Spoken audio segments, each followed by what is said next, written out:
الحمد للہ رب العالمین والصلاة والسلام علی سید الانبیاء والمرسلین اما بعد اعوذ باللہ من الشیطان الرجیم بسم اللہ الرحمن الرحیم شہر رمضان الذی انزل فیہ القرآن ھدی للناس وبینات من الھدی والفرقان فمن شہد منکم الشہر فلیصم قال رسول اللہ صلی اللہ علیہ وسلم من صام رمضان ایمانا واحتسابا غفر له ما تقدم من ذنبه ومن قام رمضان ایمانا واحتسابا غفر له ما تقدم من ذنبه او كما قال رسول اللہ صلی اللہ علیہ وسلم رب اشرح لي صدری ویسر لي امری واحلل عقدۃ من لسانی یفقهوا قولی واجعل لي وزیرا من اہلی آمین یا رب العالمین۔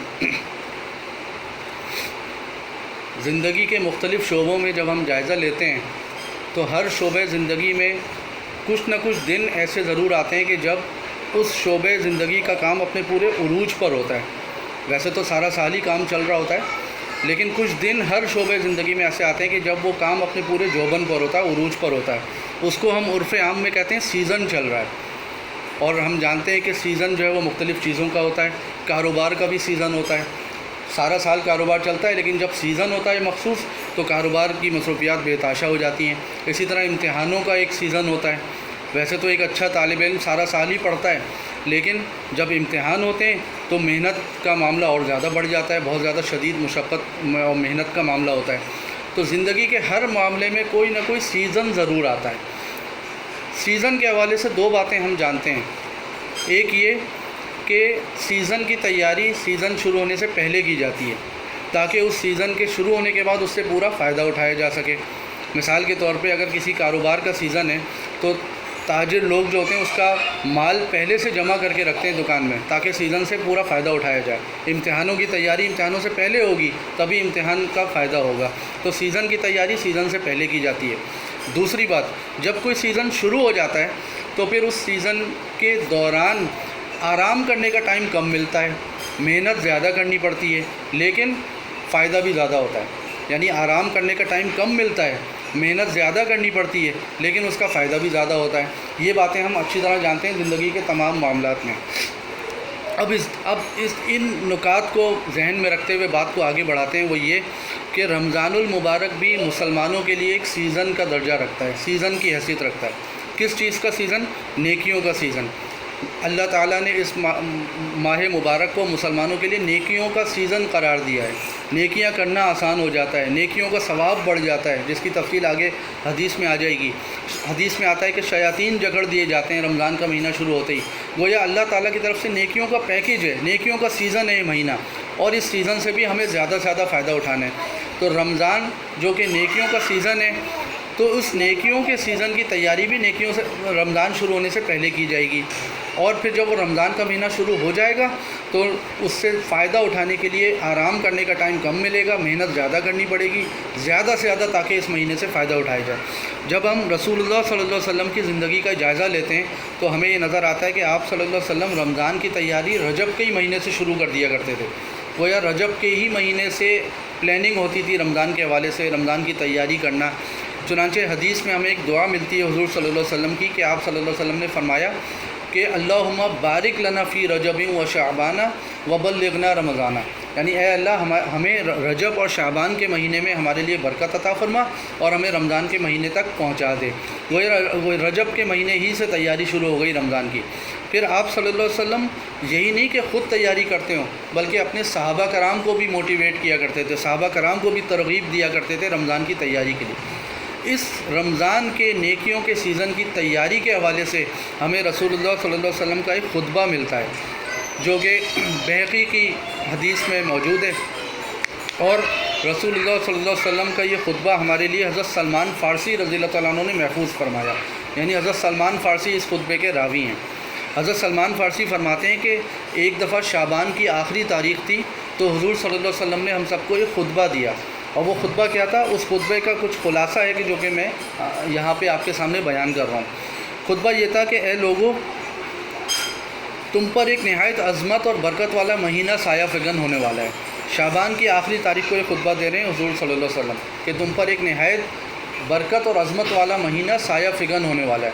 ان الفاظ ہی میں اگر ہم غور کریں سایہ فگن، گویا کہ رمضان کا مہینہ رحمتوں کا سایہ بن کے ہمارے اوپر چھا جاتا ہے۔ اس کی مثال ہم ایسے سمجھ سکتے ہیں کہ ہم کہیں سفر کر رہے ہوں دھوپ میں، اور اس سفر کے دوران ہمیں کوئی سایہ دار درخت نظر آ جائے یا کوئی سائے کی جگہ نظر آ جائے تو کیسا فرد بخش احساس ہوتا ہے ہمیں۔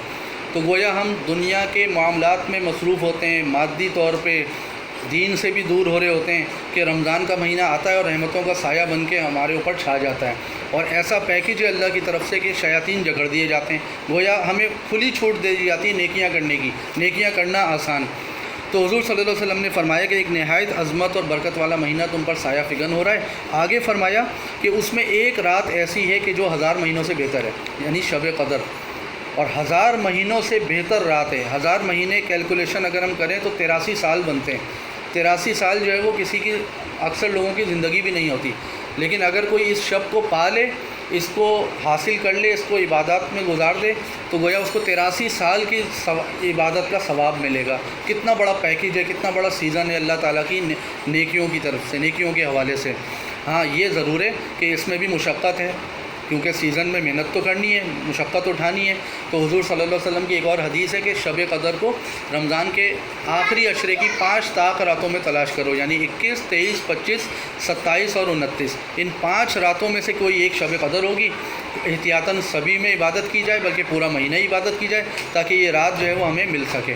تو آپ صلی اللہ علیہ وسلم نے فرمایا اس میں ایک رات ایسی ہے شب قدر کہ جو 1000 مہینوں سے بہتر ہے۔ اس کے بعد آپ صلی اللہ علیہ وسلم نے فرمایا کہ اس مہینے میں دن میں روزہ رکھنا اللہ تعالیٰ نے فرض قرار دیا ہے، اور رات کو قرآن کے ساتھ قیام کرنا یہ نہایت باعث اجر و ثواب بتایا ہے۔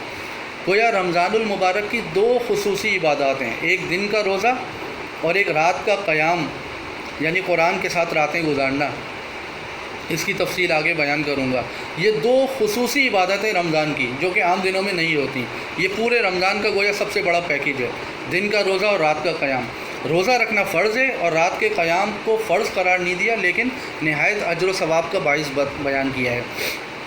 اس کے بعد آپ صلی اللہ علیہ وسلم نے فرمایا کہ وہی بات نہ کہ اللہ کی طرف سے نیکیوں کا پیکیج، کہ جو کوئی اس مہینے میں کوئی غیر فرض عبادت کرے یعنی سنت یا نفل، تو اس کو عام دنوں کے فرض کے برابر ثواب ملے گا، اور جو کوئی اس مہینے میں کوئی فرض عبادت کرے تو اس کا ثواب عام دنوں کے 70 فرضوں کے برابر ملے گا۔ گویا یہ اللہ تعالیٰ کی طرف سے خصوصی پیکیج ہے، نیکیوں کا سیل لگی ہوئی ہے کہ نیکیوں کا اجر و ثواب اتنا بڑھ گیا کہ سنت یا نفل کا ثواب بڑھ کے فرض تک پہنچ گیا، اور فرض کا ثواب بڑھ کے 70 فرضوں کے برابر ہو گیا۔ اس کے بعد آپ صلی اللہ علیہ وسلم نے فرمایا کہ یہ صبر کا مہینہ ہے، اور صبر کا بدلہ جنت ہے۔ صبر کا کیا مطلب ہے کہ مشکلات برداشت کرنا، جھیلنا، لیکن اپنے موقف کے اوپر قائم رہنا، ڈٹے رہنا۔ رمضان میں صبر کی ٹریننگ کس طرح سے ہوتی ہے کہ شدید گرمی کا موسم ہو، شدید پیاس لگ رہی ہو، لیکن ہم پانی نہیں پی سکتے کیونکہ روزہ ہے، تو یہ صبر کی مشقت کرائی جا رہی ہے، صبر کی مشق کرائی جا رہی ہے۔ مومن کی پوری زندگی صبر ہے، پوری زندگی میں یہی صبر مطلوب ہے۔ صبر کا مطلب ہی یہ ہے کہ اللہ تعالیٰ کے نافرمانیوں سے بچنا، چاہے ہمارا دل کتنا ہی چاہے، اور اللہ تعالیٰ نے جو احکامات دیے ہیں ان کو بجا لانا، چاہے ہمارے اندر کتنی سستی ہو، یہ اسی چیز کا نام صبر ہے۔ تو رمضان کا مہینہ صبر کے لیے ہمیں ٹریننگ کر رہا ہوتا ہے۔ تو فرمائیے صبر کا مہینہ ہے اور صبر کا بدلہ جنت ہے، یعنی جس انسان کی پوری زندگی صبر بن جائے اس کا بدلہ جنت کے سوا کیا ہے۔ اس کے بعد آگے فرمایا یہ آپس کی ہمدردی اور غم خواری کا مہینہ ہے، یعنی رمضان میں ایک تربیت یہ بھی ہو رہی ہوتی ہے۔ حضور صلی اللہ علیہ وسلم کا یہ جو خطبہ ہے اس حوالے سے بہت بہترین خطبہ ہے کہ اس میں صرف عبادات کی بات نہیں کی گئی بلکہ اس میں حقوق العباد کی بھی بات کی گئی کہ آپس کی ہمدردی اور غم خواری کا مہینہ کیسے۔ جب ہم روزہ رکھتے ہیں تو ہمیں ان لوگوں کی بھوک پیاس کا احساس ہوتا ہے اور ہونا چاہیے کہ جن کو کھانے پینے کو نہیں ملتا، جن کو فاقوں کی نوبت آ رہی ہے، تو گویا ہمارے اندر آپس میں ایک دوسرے سے ہمدردی بڑھے گی، ایک دوسرے سے غمخواری بڑھے گی، اس کی بھی تربیت ہو رہی ہے رمضان کے ذریعے۔ اور آپس میں جب ایک دوسرے سے ہمدردی ہو، یہ رمضان کا حاصل ہے، تو پھر ظاہر سی بات ہے ان کی ہم مدد کرنے کے لیے بھی تیار ہو سکیں گے۔ آگے فرمایا یہی وہ مہینہ ہے جس میں مومن بندوں کے رزق میں اضافہ کیا جاتا ہے۔ گویا رزق میں برکت بھی اس مہینے میں ہوتی ہے۔ رزق میں اضافے کا ایک مطلب تو یہ بھی ہے کہ رزق میں اضافہ ہو جائے یا رزق میں برکت ہو جائے، یہ خصوصی پیکیج اللہ تعالیٰ کا اس مہینے میں کہ اس حوالے سے بھی اللہ کی طرف سے خصوصی عنایت ہوتی ہے کہ رزق میں اضافہ کیا جاتا ہے۔ اس کے بعد آگے فرمایا خاص طور سے بہت ہی اہم بات رمضان کے حوالے سے کہ جو کوئی اس مہینے میں کسی روزے دار کو اللہ کی رضا کے لیے افطار کرائے تو اس کے لیے حضور صلی اللہ علیہ وسلم نے اعلان کیا کہ آتش دوزخ سے نجات کا پروانہ اسے دیا جائے گا اور اس کی مغفرت کا اعلان کیا جائے گا جو کوئی اللہ کی رضا کے لیے کسی کو افطار کرائے۔ اب یہاں پہ جب حضور صلی اللہ علیہ وسلم نے یہ بات بیان کی تو حضرت سلمان فارسی کہتے ہیں کہ ہم نے آپ صلی اللہ علیہ وسلم کو روکا اور ایک سوال پوچھا، ایک پریشانی پیدا ہوئی ان کو، اور پریشانی کیا تھی اس سے ہمیں اندازہ ہوتا ہے کہ صحابہ کرام کی پریشانیاں کیا ہوتی تھیں۔ آج ہمارا معاملہ یہ کہ ہماری پریشانیاں، ہماری ٹینشن صرف دنیا کے حوالے سے ہوتی ہیں، لیکن صحابہ کرام کی کیا ٹینشن، کیا پریشانی ہوتی تھی۔ حضرت سلمان فارسی نے پوچھا، یا رسول اللہ صلی اللہ علیہ وسلم، آپ نے یہ جو بات بیان کی کہ جو کوئی کسی روزے دار کو افطار کرائے تو اس کا اتنا بڑا اجر ہے کہ جہنم سے نجات مل رہی ہے اور مغفرت ہو رہی ہے، تو ہم میں سے ہر شخص تو اس کی استطاعت نہیں رکھتا۔ ہم جانتے ہیں کہ حضور صلی اللہ علیہ وسلم کے صحابہ کرام میں سے بہت سے غریب لوگ بھی تھے، بہت سے ایسے لوگ بھی تھے کہ جو خود فاقوں سے رہتے تھے، تو ان کو پریشانی پیدا ہوئی کہ ہم میں سے ہر کوئی تو یہ استطاعت نہیں رکھتا کہ دوسروں کو افطار کرائے۔ تو آپ حضور صلی اللہ علیہ وسلم نے تسلی کیا دی؟ تسلی یہ دی کہ جو کوئی یہ افطار ایک کھجور پہ یا دودھ کے ایک گھونٹ پہ یا پانی کے ایک گھونٹ پہ کرا دے تو اس کو بھی یہ ثواب ملے گا، یعنی کوئی بھی اس سے محروم نہ رہے اس کی فضیلت سے، جو جتنا کر سکتا ہے کرے۔ آج ہم جب اپنے معاشرے کا جائزہ لیتے ہیں تو ایک اچھی چیز ہمیں یہ نظر آتی ہے کہ خاص طور سے بہت سے تاجر حضرات وہ افطار کا اہتمام کرا رہے ہوتے ہیں، خاص طور سے مسافروں کے لیے۔ جب ہم سفر کر رہے ہوں، سڑک پہ ہوں اور گھر نہیں پہنچ سکیں، افطار کا ٹائم ہو جائے، تو کراچی میں تو عام ہے کہ سڑکوں پہ میزیں لگی ہوتی ہیں، افطار ہو رہا ہوتا ہے۔ بلا شبہ اچھی چیز کی تعریف ہونی چاہیے، یہ اتنا بڑا ثواب ہے کسی کو افطار کرانا، نیت بس اللہ کی رضا ہوں۔ اور کوئی اگر افورڈ نہیں بھی کر سکتا تو جیسا کہ حضور نے تسلی دے دی کہ ایک کھجور پہ ہی کرا دے، ایک جو ہے وہ پانی یا دودھ پہ ہی کرا دے۔ ہمارے لیے اس سے فائدہ اٹھانے کا موقع کیا ہے کہ ہم دیکھتے ہیں کہ ہو سکتا ہے، ٹھیک ہے اپنے رشتہ داروں کو بلانا بھی باعث ثواب ہے، لیکن ہمیں تلاش کرنا چاہیے کون زیادہ مستحق ہے۔ ہو سکتا ہے کہ ہماری گلی کا کوئی چوکیدار ہو جو فیملی کے بغیر رہ رہا ہو، اس کو زیادہ ضرورت ہو، تو اس کی ہم افطاری باندھ لیں، کچھ نہ کچھ کبھی نہ کبھی کراتے رہیں، تو کتنا بڑا ثواب ہے یہ، اللہ تعالی ہم سب کو عطا فرمائے۔ اس کے بعد آپ صلی اللہ علیہ وسلم نے فرمایا کہ جو کوئی کسی روزے دار کو پیٹ بھر کے افطار کرائے تو اس کے لیے تو ثواب یہ ہے کہ اللہ تعالیٰ اس کو میرے حوض یعنی حوض کوثر سے ایسا سیراب کرے گا کہ پھر اس کو کبھی پیاس نہیں لگے گی۔ یہ اتنی بڑی فضیلت ہے کسی کو پیٹ بھر کے افطار کرانے کی۔ اللہ تعالیٰ ہمیں بھی یہ فضیلت حاصل کرنے کی توفیق عطا فرمائے۔ اس کے بعد آپ صلی اللہ علیہ وسلم نے فرمایا کہ اس مبارک مہینے کا پہلا عشرہ رحمت ہے، دوسرا عشرہ مغفرت ہے اور تیسرا عشرہ جہنم سے نجات ہے۔ علماء کرام اس میں تطبیق یہ کرتے ہیں کہ پہلے عشرے میں جب رحمت ہوگی اللہ کی تو اس کا لازمی نتیجہ یہ ہوگا کہ مغفرت ہو جائے گی، گناہ معاف ہو جائیں گے، اور گناہ معاف ہونے کا لازمی نتیجہ جہنم سے نجات مل جائے گی۔ وہ یہ تینوں چیزیں آپس میں ملی ہوئی ہیں، رحمت، مغفرت اور جہنم سے آزادی۔ اس کے بعد ایک اور بات رسول اللہ صلی اللہ علیہ وسلم نے بیان فرمائی۔ آپ صلی اللہ علیہ وسلم نے فرمایا کہ جو کوئی اس مہینے اپنے غلام یا خادم کے کاموں میں کمی کر دے، تخفیف کر دے، تو اس کے لیے بھی یہی فضیلت ہے جو افطار کرانے کی فضیلت ہے، یعنی جہنم سے آزادی اور گناہوں کی معافی۔ ہم دیکھتے ہیں کہ ہمارے گھر میں کوئی کام کرنے آ رہا ہو یا کسی کمپنی میں، ادارے میں لوگ کام کر رہے ہوں، تو اس ادارے کے سربراہ یا گھر کے سربراہ یہ اس کے لیے بھی سوچنا چاہیے کہ حضور صلی اللہ علیہ وسلم نے کتنی بڑی فضیلت بیان کی ہے اس کی کہ اپنے ملازم کے کاموں میں کمی کر دی جائے، اس مہینے کاموں میں کمی کر دی جائے، ورک لوڈ کم کر دیا جائے۔ یہ بہت بڑی ہدایت ہے ہمارے لیے۔ یہ حضور صلی اللہ علیہ وسلم کا خطبہ تھا کہ جو آپ صلی اللہ علیہ وسلم نے ایک دفعہ شعبان کی آخری تاریخ کو دیا صحابہ کرام کو، اور حضرت سلمان فارسی رضی اللہ تعالیٰ عنہ ہمارے محسن ہیں جنہوں نے یہ خطبہ ہمارے لیے محفوظ کیا، ہمارے لیے بیان فرمایا۔ اس خطبے میں دو باتیں آئیں، دو اہم عبادات کا تذکرہ آیا، اور وہ تذکرہ وہ کیا ہے؟ دن کا روزہ اور رات کا قیام۔ باقی ساری باتیں ان کے گرد گھومتی ہیں، تو دن کا روزہ اور رات کا قیام۔ رات کے قیام کے اوپر آخر میں بات کریں گے تھوڑی۔ سوال یہ پیدا ہوتا ہے روزے کا مقصد کیا ہے؟ اسلام میں جتنی بھی عبادات ہیں ان کا ہر ایک کا کوئی نہ کوئی مقصد ہے، بے مقصد کوئی چیز نہیں ہے۔ نماز کا کیا مقصد ہے؟ اللہ تعالیٰ نے قرآن میں بیان فرمایا، اقیم الصلاۃ لذکری، نماز قائم کرو میری یاد کے لیے۔ نماز ہماری ٹریننگ اس حوالے سے کر رہی ہوتی ہے کہ ہمیں اللہ یاد رہے۔ دن میں 5 وقت ہماری تربیت ہوتی ہے کہ جیسی اللہ کی طرف سے کال آئے ہم فوراً اپنے سب کام چھوڑ کے مسجد کی طرف بھاگیں۔ گویا یہ ہماری مشق کرائی جا رہی ہے کہ جب ہم دنیا میں مصروف ہوں اس وقت بھی ہمیں ہر وقت اللہ یاد رہے، کہ ہم اللہ تعالیٰ کی نافرمانی سے بچتے رہیں۔ تو نماز کا مقصد کہ اللہ یاد رہے ہمیں ہر وقت۔ زکوٰۃ کا کیا مقصد ہے؟ کہ ہم اللہ کی راہ میں مال خرچ کرنے کے لیے تیار ہو سکیں۔ حج تو ساری عبادتوں کی جامع حج میں جو ہے وہ گھر باہر چھوڑنے کی بھی مشقت ہو رہی ہے، مال خرچ کرنے کی بھی تربیت ہو رہی ہے، اور اس میں دیگر عبادات بھی ہیں۔ تو اسلام کی ہر عبادت کا کوئی نہ کوئی مقصد ہے۔ اب روزے کا کیا مقصد ہے؟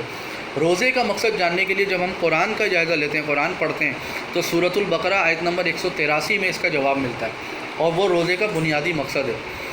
سورۃ البقرہ آیت نمبر 183 میں اللہ تعالیٰ نے بیان فرمایا، یا ایھا الذین آمنوا کتب علیکم الصیام کما کتب علی الذین من قبلکم لعلکم تتقون۔ اے لوگو جو ایمان لائے ہو، تم پر روزہ رکھنا فرض قرار دیا گیا ہے، جس طرح تم سے پچھلے لوگوں پر فرض کیا گیا تھا۔ گویا پہلے جو امتیں گزری اور ان پر بھی روزہ فرض تھا۔ مقصد کیا ہے؟ لعلکم تتقون، تاکہ تم پرہیزگار بن جاؤ، تاکہ تمہارے اندر تقوی پیدا ہو جائے۔ تقوی کا ایک عام مفہوم کیا بیان کیا جاتا ہے؟ اللہ کا خوف۔ بلا شبہ یہ مفہوم صحیح ہے، تقوی کا مطلب ہے اللہ کا خوف، لیکن تقوی کا جو وسیع مفہوم ہے وہ ہے اللہ کی نافرمانی سے بچنا۔ اور اس حوالے سے بڑا پیارا واقعہ ملتا ہے ہمیں حضرت عمر رضی اللہ تعالیٰ عنہ کے دور کا۔ حضرت عمر رضی اللہ تعالیٰ عنہ امیر المومنین تھے اور خلیفہ تھے وہ، اور صحابہ کی محفل میں بیٹھے ہوئے تھے، تو انہوں نے ایسے ہی بیٹھے بیٹھے پوچھ لیا، شاید صاحب اپنے ساتھیوں کا امتحان لے رہے ہوں، انہوں نے ایسے ہی پوچھا کہ مجھے بتاؤ تو صحیح تقوی کہتے کس کو ہیں؟ تو ایک صحابی تھے حضرت ابی بن کعب رضی اللہ تعالیٰ عنہ، انہوں نے بڑا پیارا جواب دیا۔ انہوں نے کہا کہ امیر المومنین، کیا آپ کا اتفاق کبھی کسی ایسی پگڈنڈی پہ چلنے کا ہوا ہے کہ جس کی دونوں طرف خاردار جھاڑیاں ہوں؟ تو حضرت عمر نے فرمایا کہ ہاں بالکل ہوا ہے۔ تو انہوں نے پوچھا کہ آپ اس پہ کیسے چلتے ہیں؟ ذرا تصور کریں، ایک پتلی سی پگڈنڈی ہے اور دونوں طرف کانٹوں والی جھاڑیاں ہیں، تو انہوں نے پوچھا آپ اس پہ کیسے چلتے ہیں؟ تو حضرت عمر نے جواب دیا کہ بچ بچ کے چلتے ہیں۔ تو حضرت ابی بن کعب نے جواب دیا یہی تو تقوی ہے، اس کو کہتے ہیں تقوی، یعنی بچ بچ کے چلنا۔ اللہ تعالیٰ نے ہمیں دنیا میں بھیجا ہے، اس دنیا میں ہر طرف گناہوں کی دعوتیں ہیں، ہر طرف جو ہے وہ دل لبھانے والی چیزیں، ہمیں جو ہے وہ ان میں رہتے ہوئے بچ بچ کے چلنا ہے کہ کہیں اللہ تعالیٰ کا کوئی حکم نہ ٹوٹنے پڑے، اس کو تقوی کہتے ہیں۔ اب روزہ کس طرح ہمارے اندر تقوی پیدا کرتا ہے؟ سوال یہ پیدا ہوتا ہے کیسے ہمیں مشق کراتا ہے؟ دیکھیں روزے کے ذریعے اللہ تعالیٰ ہمیں پریکٹس کس چیز کی کرا رہا ہے کہ ہم صبح صادق سے لے کے غروب آفتاب تک اللہ کے حکم سے حلال چیزیں چھوڑ دیتے ہیں۔ کھانا پینا حلال ہے، کھانا کھانا، پانی پینا، یہ سب حلال ہے، لیکن اللہ کا حکم ہوتا ہے تو ہم حلال چیزیں بھی چھوڑ دیتے ہیں۔ یہ کس چیز کی پریکٹس کرائی جا رہی ہے؟ کہ باقی دنوں میں ہم حرام بھی چھوڑ سکیں، کیونکہ حلال چھوڑنا زیادہ مشکل کام ہے، حرام چھوڑنا مشکل نہیں ہے۔ تو اللہ تعالیٰ نے مشکل چیز کی پریکٹس کروا دی صبح سے لے کے شام تک، تاکہ ہمارے اندر یہ پریکٹس پیدا ہو سکے کہ باقی 11 مہینوں میں ہم حرام بھی چھوڑنے والے بن سکیں۔ یہ اس طرح روزہ ہماری تربیت کر رہا ہوتا ہے کہ ہمارے اندر تقوی پیدا کر رہا ہوتا ہے۔ تو یہ روزے کا بنیادی مقصد تقوی پیدا ہو جائے، یہ سب سے بڑا اور بنیادی مقصد ہے۔ روزے کا ایک دوسرا مقصد بھی ہے جس کی طرف حدیث میں اشارہ ہو گیا کہ ہمیں ایک دوسرے سے غم خواری کا جذبہ پیدا ہو، ہمیں ان لوگوں کی بھوک پیاس کا احساس ہو کہ جن کو عام دنوں میں بھی کھانے کو نہیں ملتا۔ جب ہم خود روزہ رکھتے ہیں تو ان لوگوں کا احساس ہوتا ہے۔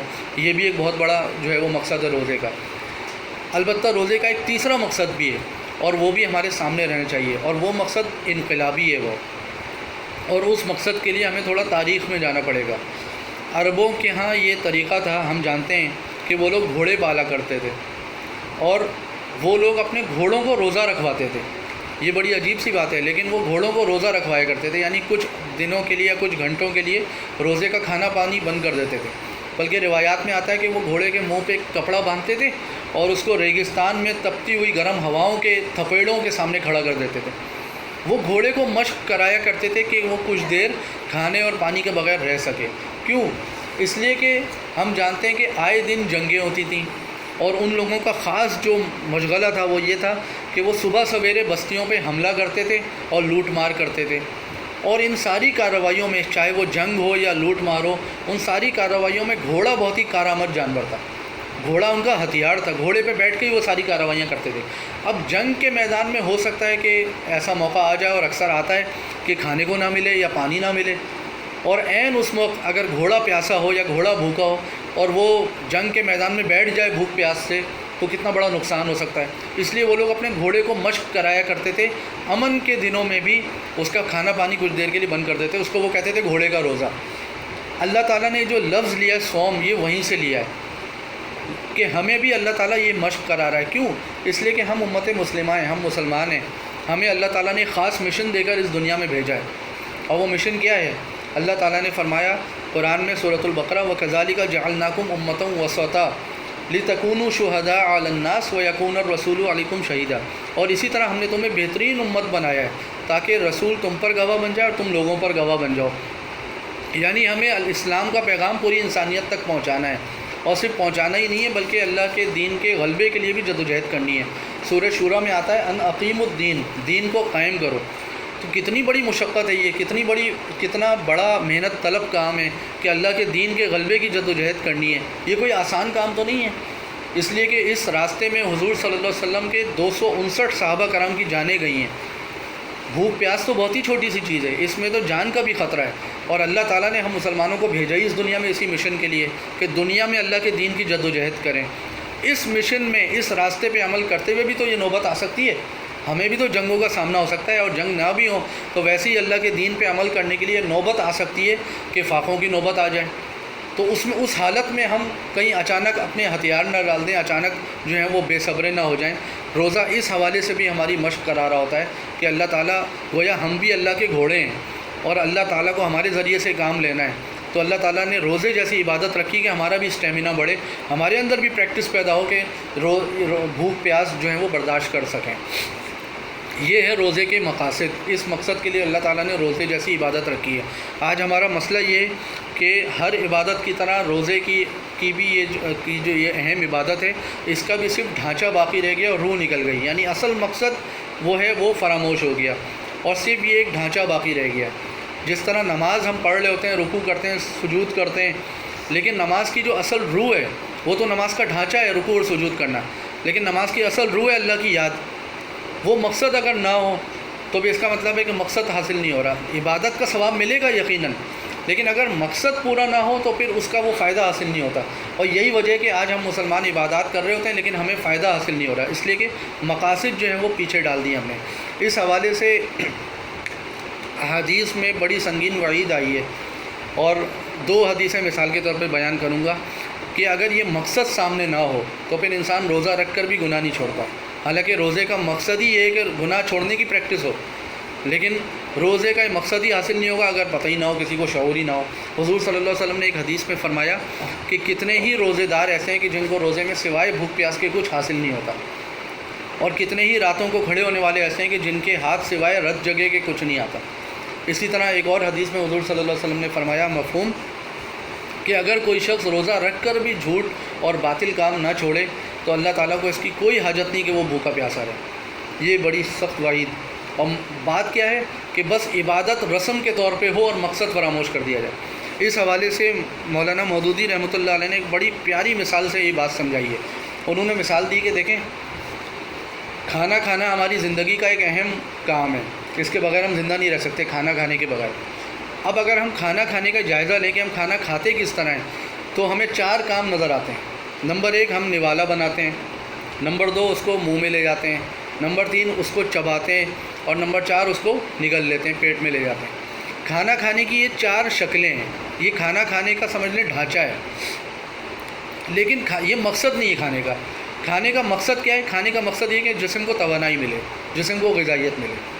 اب اگر کسی شخص کے سامنے یہ مقصد نہ ہو اور وہ کھانے کی ظاہری چیزوں ہی کو سب کچھ سمجھ لے تو وہ بیوقوف شخص کیا کرے گا؟ ہو سکتا ہے وہ یہ کرے کہ لکڑی کا برادہ یا مٹی لے، اس کے نوالے بنائے، اس کو منہ میں لے جائے اور کھا لے، اور پھر وہ پریشان ہو کہ مجھے غذائیت کیوں نہیں مل رہی۔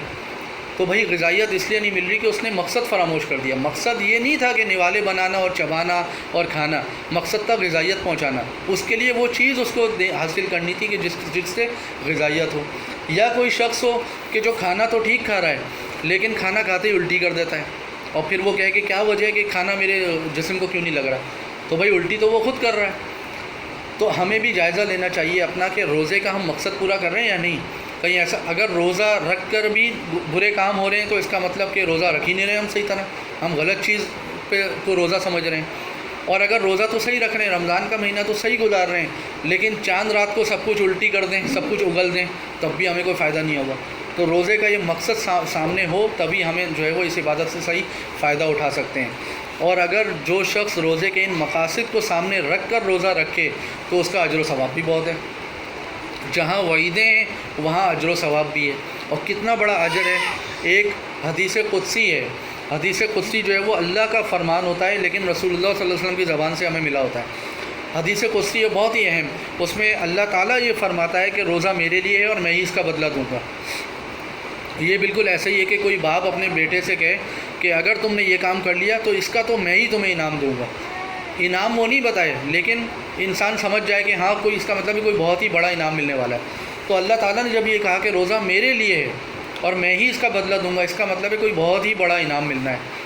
اور اللہ نے یہ جو فرمایا کہ روزہ میرے لیے ہے، اس کی وجہ یہ ہے کہ روزے میں دکھاوا ہو ہی نہیں سکتا، کہ کوئی کسی شخص کے بارے میں نہیں جان سکتا کہ یہ واقعی یہ روزے سے ہے یا کچھ کھایا پیا ہوا ہے. تو روزہ خاص اللہ کے لیے. لیکن اس حدیث قدسی کو ایک دوسرے الفاظ، دوسرے مفہوم سے بھی بیان کیا جاتا ہے اس کے الفاظ میں، اور اس مفہوم سے اس کے اندر اور اثر پیدا ہو جاتا ہے. اور وہ الفاظ کیا ہیں؟ وہ الفاظ یہ ہیں کہ روزہ میرے لیے ہے اور میں ہی اس کا بدلہ ہوں، یعنی بدلے میں میں ہی مل جاؤں گا. اگر کوئی روزے کو پورے مقصد کے شعور کے ساتھ، پورے جذبے کے ساتھ روزہ رکھے، اس کا مقصد بھی پورا کرے، تو بدلے میں اللہ مل جائے گا. اب ویسے یہ بات سمجھ میں نہیں آتی کہ بدلے میں اللہ مل جانے کا کیا مطلب ہے، لیکن ایک مثال سے سمجھ میں آ سکتی ہے. ایک حکایت ہے خلیفہ ہارون الرشید کی. وہ خلیفہ بادشاہ تھا اپنے وقت کا، اور ایک دن وہ بہت اچھے موڈ میں تھا، اور اس نے اسی اچھے موڈ میں اعلان کیا اپنے درباریوں میں کہ آج میں بہت خوش ہوں، مانگو کیا مانگنا ہے. تو کسی درباری نے مثال کے طور پہ کہا کہ مجھے سونا دے دیا جائے، کسی نے کہا مجھے جو ہے وہ مکان دے دیا جائے، وغیرہ وغیرہ. ہر درباری جو ہے وہ اپنی مرضی کی چیزیں مانگتا رہا. لیکن اس بادشاہ کی ایک کنیز تھی جو خاموش کھڑی ہوئی تھی. تو بادشاہ نے کنیز سے پوچھا کہ کیا بات ہے، تمہیں کچھ نہیں چاہیے؟ وہ کنیز جو ہے وہ آگے بڑھی اور اس نے بادشاہ کا ہاتھ پکڑ لیا. اس نے کہا کہ مجھے تو یہ چاہیے، آپ چاہیے. تو بادشاہ حیران ہوا کہ یہ کیا بات ہوئی. تو اس کنیز نے جواب دیا، اور وہ اس جواب ہی سے ہمیں اس حدیث قدسی کا مطلب سمجھ میں آ سکتا ہے. کنیز نے کہا کہ یہ جتنے بھی لوگ ہیں جو کوئی خزانے مانگ رہے ہیں، سونا مانگ رہا ہے، مکان مانگ رہے ہیں، یہ سب بیوقوف ہیں. یہ ایسی چیز مانگ رہے ہیں جو ختم ہو جائے گی. میں چاہتی ہوں آپ مجھے مل جائیں. جب آپ مجھے مل جائیں کہ تو جو کچھ آپ کا ہے سب میرا ہو جائے گا. تو اب اس حدیث قدسی کو دوبارہ سمجھیں کہ اللہ تعالیٰ فرما رہا ہے کہ روزہ میرے لیے ہے اور میں ہی اس کا بدلہ ہوں، یعنی میں ہی مل جاؤں گا. جب اللہ ہی ہمیں مل جائے روزے کے بدلے میں تو اور ہمیں کیا چاہیے؟ ہم سب کچھ ہمارا ہو جائے گا. اللہ تعالیٰ روزے کی یہ سعادتیں، روزے کی فضیلتیں ہمیں عطا فرمائے. اب ایک سوال پیدا ہوتا ہے بہت ہی اہم، اور وہ یہ کہ اللہ تعالیٰ نے روزے جیسی عبادت کے لیے جس کا اتنا بڑا ثواب ہے، حتیٰ کہ کسی کو افطار کرانے کا بھی اتنا ثواب ہے، اس عظیم عبادت کے لیے اللہ تعالیٰ نے رمضان ہی کو کیوں منتخب کیا؟ یہ ایک بہت بڑا سوال ہے. سارے مہینے اللہ کے ہیں، لیکن رمضان میں ایسی کیا خاص بات ہے کہ رمضان کو اللہ تعالیٰ نے روزے جیسی عبادت کے لیے منتخب کیا؟ ایک بات میں کہہ سکتا ہوں کہ ربیع الاول کو کیوں نہیں منتخب کیا؟ ربیع الاول میں حضور صلی اللہ علیہ وسلم کی پیدائش ہوئی ہے، اسی کو روزے کا مہینہ بنا دیتے. رمضان کو اس مہینے کی عبادت کے لیے منتخب کرنے کی وجہ کیا ہے؟ اس کا جواب بھی قرآن ہمیں دیتا ہے. اور سورۃ البقرہ آیت نمبر 185 جو شروع میں تلاوت کی، اس میں اللہ تعالیٰ نے فرمایا شہر رمضان الذی انزل فیہ القرآن. رمضان کا مہینہ وہ ہے کہ جس میں قرآن نازل کیا گیا، ھدی للناس وبینات من الھدی والفرقان، جو کہ انسانوں کے لیے ہدایت ہے، اور اس میں ہدایت اور حق و باطل میں فرق کر دینے والے کھلے دلائل ہیں. فمن شہد منکم الشہر فلیصم، پس جو کوئی تم میں سے اس مہینے کو پائے چاہیے کہ وہ اس میں روزے رکھے. گویا روزہ رکھنا فرض. تو رمضان کو رمضان بنانے والی چیز، رمضان کو عظمت بخشنے والی چیز قرآن ہے. رمضان جو ہے وہ نزول قرآن کی سالگرہ کا مہینہ ہے. قرآن جو ہے وہ رمضان کے مہینے میں نازل ہوا. اور اگر ہم غور کریں تو قرآن ایک ایسی عظیم کتاب ہے کہ جس کے ساتھ بھی یہ جڑ جائے اس کو عظیم بنا دیتی ہے. مثال کے طور پہ پوری دنیا اللہ کی ہے، لیکن جن دو شہروں میں قرآن نازل ہوا یعنی مکہ اور مدینہ، وہ سب سے افضل قرار پائے پوری دنیا میں. اسی طرح پورے سارے فرشتے اللہ کے ہیں، لیکن جو فرشتہ قرآن لے کر آتا تھا حضرت جبریل علیہ السلام، وہ فرشتوں کے سردار ہیں. سارے نبی اور رسول اللہ نے بھیجے ہیں، سب اللہ کے ہیں، لیکن جن رسول کے اوپر قرآن نازل ہوا وہ رسولوں کے سردار قرار پائے. تو قرآن تو ایسی چیز ہے کہ جس کے ساتھ بھی جڑ جائے یا کوئی اس کے ساتھ جڑ جائے اس کو بہترین بنا دیتا ہے، اس کو افضل بنا دیتا ہے. یہ آپشن جو ہے وہ میرے اور آپ کے لیے بھی ہے. ہم بھی جو ہے وہ قرآن کے ساتھ جڑ کے بہترین بن سکتے ہیں، فضیلت حاصل کر سکتے ہیں. کیسے؟ حضور صلی اللہ علیہ وسلم نے بیان فرمایا، بخاری کی حدیث، حضرت عثمان رضی اللہ تعالیٰ عنہ راوی، کہ خیرکم، کہ تم میں سے بہترین لوگ وہ ہیں کہ جو قرآن سیکھیں اور دوسروں کو سکھائیں. یعنی بہترین لوگ تم میں سے ہوں گے جو خود بھی قرآن سیکھتے ہیں اور دوسروں کو بھی سکھاتے ہیں۔ یہ جو ہے وہ حضور فضیلت ہمیں بھی حاصل ہو سکتی ہے۔ تو رمضان جو ہے وہ نزول قرآن کی سالگرہ کا مہینہ ہے، جشن نزول قرآن ہے۔ اللہ تعالیٰ نے ساری بہاریں، یہ ساری رونقیں رمضان کا جشن، قرآن کا جشن منانے کے لیے رکھی ہیں، اسی میں روزے جیسی عبادت رکھی ہے۔ اب جب رمضان قرآن کا مہینہ ہے تو ظاہر سی بات ہے اس کو قرآن کے ساتھ زیادہ سے زیادہ گزارنا چاہیے۔ اب آ جائیں اس دوسری عبادت کی طرف کہ جس کا ذکر حدیث میں حضور صلی اللہ علیہ وسلم نے کیا کہ دن کا روزہ اور رات کا قیام، اور رات کا قیام کرنا ہے قرآن کے ذریعے، قرآن کے ساتھ، اور رات کو قرآن کے ساتھ گزارنے کا ایک بہت بڑا ذریعہ جو ہمیں دین نے دیا ہے وہ تراویح ہے۔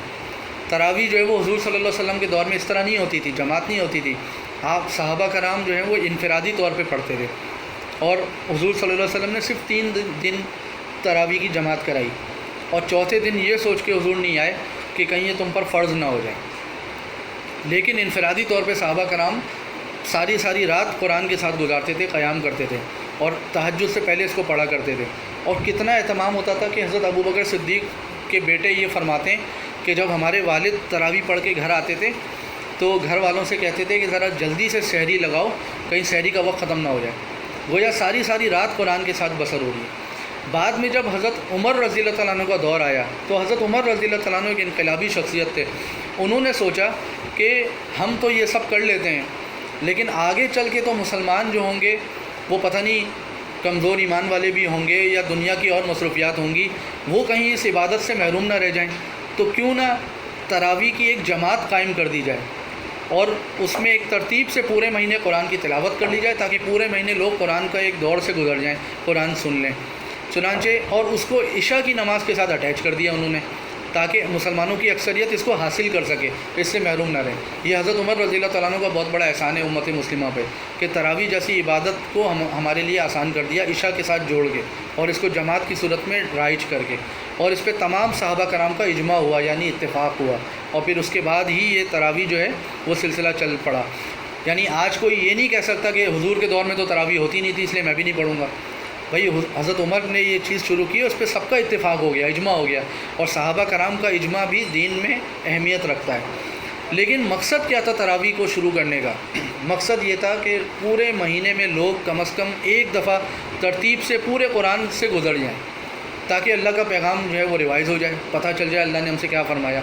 لیکن آج ہمارا مسئلہ کیا ہے کہ ہمیں قرآن سمجھ میں نہیں آتا، عربی ہمیں سمجھ میں نہیں آتی، اس لیے ہمیں چاہیے کہ ہم کچھ اضافی مشقت بھی کر دیں۔ صرف رسمی تراویح نہیں، ثواب اس میں بھی ملے گا، لیکن ہمیں قرآن سمجھنے کے لیے، مقصد حاصل کرنے کے لیے، وہی بات ہے نا کہ ہر چیز کا مقصد ہوتا ہے۔ روزے کا مقصد تقوی کا حصول، تو تراویح کا مقصد ہے کہ قرآن کا ہم سن لیں، قرآن سن لیں، پتہ چل جائے اللہ نے ہم سے کیا فرمایا۔ یہ مقصد حاصل نہیں ہو سکتا جب تک ہم قرآن کو سمجھنے کی کوشش نہ کریں۔ تو ہمیں چاہیے کہ تراویح کے علاوہ کچھ اضافی مشقت بھی کریں اور قرآن سمجھنے کے لیے ٹائم نکالیں۔ اس مقصد کو پورا کرنے کے لیے ڈاکٹر اسرار احمد رحمۃ اللہ علیہ نے 1984 میں ایک سلسلہ شروع کیا کہ نماز تراویح کے ساتھ پورے قرآن کا ترجمہ اور مختصر تشریح بیان کر دی جائے۔ اس میں دیر تو لگتی ہے لیکن مقصد حاصل ہوتا ہے تراویح کا، اور الحمدللہ بہت سے لوگوں کی زندگیاں بدل گئیں اس پروگرام کو اٹینڈ کر کے۔ آج کل مسئلہ کیا ہے کہ کورونا وبا کی وجہ سے یہ تو چیز ہو نہیں سکے گی، تو ہمیں چاہیے کہ زیادہ سے زیادہ انفرادی طور پہ قرآن کے ساتھ وقت گزاریں، اور پھر مختلف آن لائن پروگرامز بھی ہوں گے انشاءاللہ تعالیٰ۔ تراویح کے بعد شجاع الدین شیخ کا آن لائن فیس بک پہ روزانہ چلے گا، تو اس میں شرکت کریں۔ باقی یہ کہ رمضان چونکہ قرآن کا مہینہ ہے تو ہمیں زیادہ سے زیادہ وقت قرآن کے ساتھ گزارنا چاہیے تاکہ ہم بھی اس جشن نزول قرآن میں شامل ہو سکیں، اور اس کے لیے ہمیں چاہیے کہ قرآن کو اگر اور کچھ نہیں کر سکتے تو کم از کم ترجمے سے سمجھ کے پڑھنا شروع کر دیں۔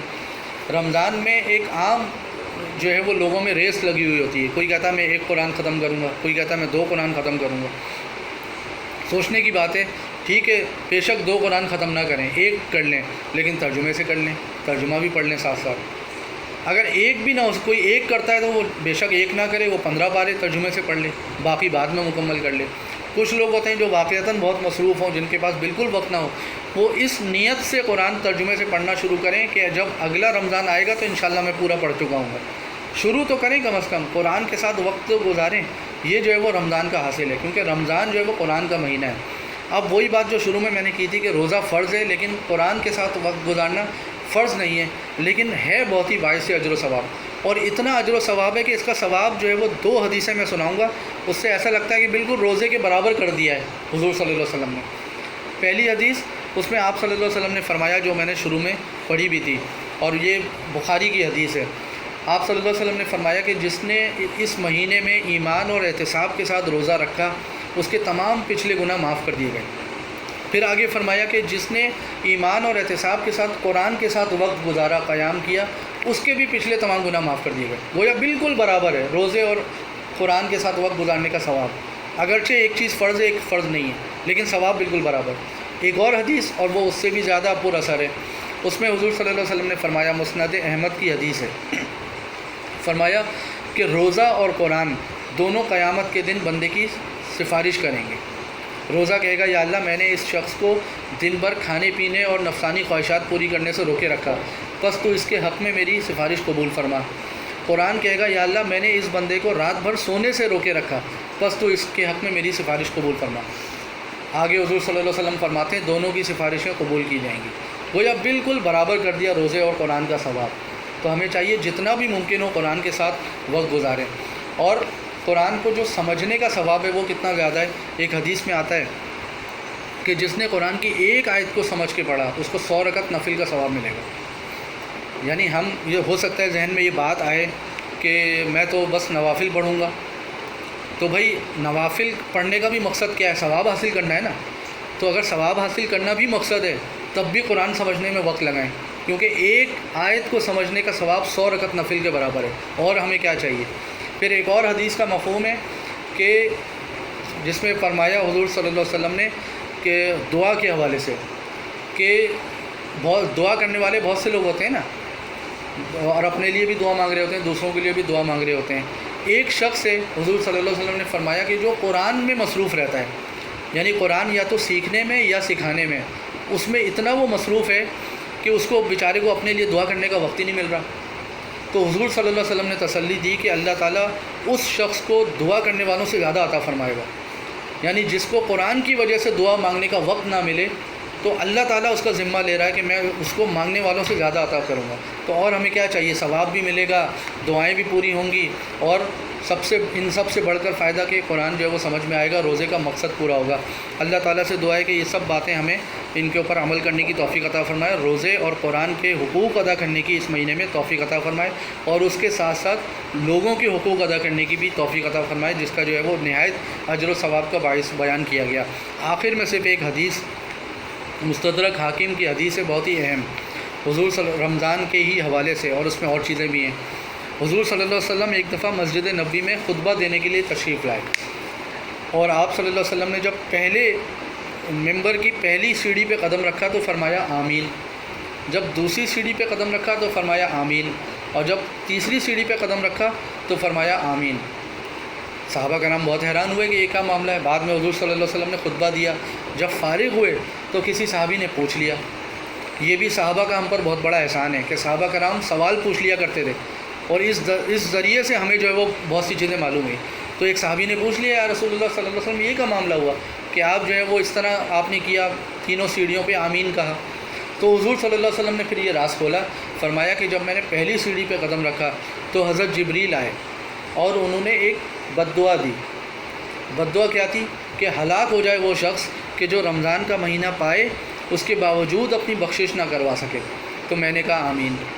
جب میں نے دوسری سیڑھی پہ قدم رکھا تو حضرت جبریل نے دوسری بد دعا دی، فرمایا کہ ہلاک ہو جائے وہ شخص جس کے سامنے آپ کا نام لیا جائے، یعنی آپ صلی اللہ علیہ وسلم کا ذکر ہو اور وہ آپ پر درود نہ بھیجے۔ تو میں نے کہا آمین۔ پھر جب تیسری سیڑھی پہ قدم رکھا تو حضرت جبریل نے تیسری بد دعا دی اور فرمایا کہ ہلاک ہو جائے وہ شخص کہ جس کے سامنے جو اپنے والدین کو بڑھاپے کی حالت میں پائے، دونوں کو یا کسی ایک کو، اور وہ ان کی خدمت کر کے اپنی بخشش نہ کروا سکے۔ تو میں نے کہا آمین۔